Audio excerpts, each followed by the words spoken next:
جنگنده میگ 29 یکی از مشهورترین و موفقترین جنگنده های نظامی جهانه که توسط شوروی سابق و سپس روسیه توسعه داده و تولید شد. این هواپیما که به نام فالکروم در ناتو شناخته میشه، از زمان اولین پرواز خود در سال 1977 تا کنون نقشی مهم و کلیدی در قدرت هوایی بسیاری از کشورها ایفا کرده. در این ویدیو قصد داریم به بررسی تاریخچه، مشخصات فنی، نقش‌ها و عملکردهای این جنگنده فوق‌العاده بپردازیم. در دهه 1960 و 1970 شوروی نیاز داشت تا جنگنده‌ای مناسب برای مقابله با هواپیماهای F-15 و F-16 آمریکایی تولید کنه. نیاز به یک جنگنده‌ای چند منظوره که هم بتونه در نقش هوایی به کار گرفته بشه و هم قابلیت‌های تهاجمی بالایی داشته باشه. انگیزه‌ای برای طراحی و توسعه میگ 29 بود. اولین پرواز میگ 29 در 6 اکتبر سال 1977 انجام شد و پس از گذراندن مراحل آزمایشی متعدد و بهبودهای لازم در سال 1983 به نیروی هوایی شوروی تحویل داده شد. از آن زمان تا کنون این هواپیما در ارتش‌های مختلف جهان به کار گرفته شده و در منازعات مختلف نظامی شرکت داشته. میگ 29 دارای بدنه‌ای آیرودینامیک با 2 موتور توربوفن و بالهای دلتا شکله که به اون امکان مانورپذیری بالا و سرعت‌های فراسوت رو میده. بدنه ساخته شده از ترکیبی از آلیاژهای سبک و مقاومه که علاوه بر کاهش وزن، مقاومت بالایی در برابر آسیب دیدگی‌های جنگی داره. این جنگنده مجهز به 2 موتور توربوفن RD33 است که هر یک قدرتی برابر با 11200 پوند به اون میدن. این موتورها علاوه بر قدرت بالا، قابلیت اطمینان خوبی نیز دارند که امکان انجام مأموریت‌های طولانی مدت رو فراهم می‌کنند. میگ 29 دارای سیستم‌های اویونیک پیشرفته‌ایه که شامل رادار N019، سیستم‌های شناسایی و هدفگیری الکترواپتیکی و سامانه‌های جنگ الکترونیکه. این سیستم‌ها به خلبان امکان میدن که به طور مؤثر تهدیدهای هوایی و زمینی رو شناسایی و نابود کنه. این جنگنده میتونه مجموعه‌ای متنوع از تسلیحات رو حمل کنه، از جمله موشک‌های هوا به هوا مانند R27، R73 و R77.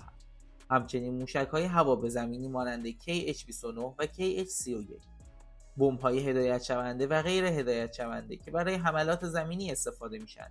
همچنین تسلیحات اضافی شامل توپ 30 میلیمتری با 150 گلوله که در دماغه جنگنده نصب شده. میگ 29 توانایی دستیابی به حداکثر ارتفاع پروازی حدود 18000 متر رو داره. همچنین حداکثر سرعت این جنگنده در ارتفاع بالا به 2.25 ماخ میرسه که به اون امکان انجام مأموریت‌های سریع و مؤثر رو فراهم میکنه. یکی از نقش‌های اصلی میگ 29 نبردهای هوا به هواست. با توجه به سرعت و مانورپذیری بالا، این جنگنده میتونه به طور مؤثری در مقابله با تهدیدهای هوایی دشمن عمل کنه. رادار قوی و سیستم‌های هدفگیری پیشرفته این جنگنده امکان شناسایی و نابودی هدف‌ها حتی در فواصل دور فراهم میکنه. میگ 29 علاوه بر نبردهای هوایی، قابلیت انجام حملات زمینی رو نیز داره.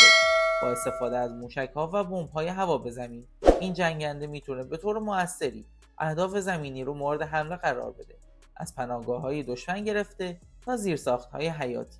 یکی دیگه از نقش‌های میگ 29 شرکت در عملیات‌های جنگ الکترونیکه. این جنگنده با داشتن تجهیزات پیشرفته جنگ الکترونیک میتونه به طور مؤثری در ایجاد اخلال و مختل کردن تجهیزات الکترونیکی دشمن عمل کنه.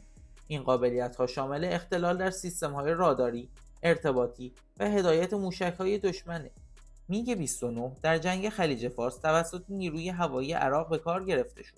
هرچند که در این جنگ عملکرد میگ 29 به دلیل مشکلات تعمیر و نگهداری و همچنین کمبود قطعات به بهترین شکل ممکن نبود، اما تونست در چندین مورد با هواپیماهای نیروهای ائتلاف به مقابله بپردازه و نقش خودش رو ایفا کنه. در دهه 90 میلادی میگ 29 توسط نیروی هوایی یوگسلاوی در جنگ‌های بالکان استفاده شد. در این جنگ‌ها میگ 29 تونست چندین حمله هوایی موفق رو به انجام برسونه، هرچند که در برابر هواپیماها و سیستم‌های پدافندی نیروهای ناتو دچار خساراتی نیز شد.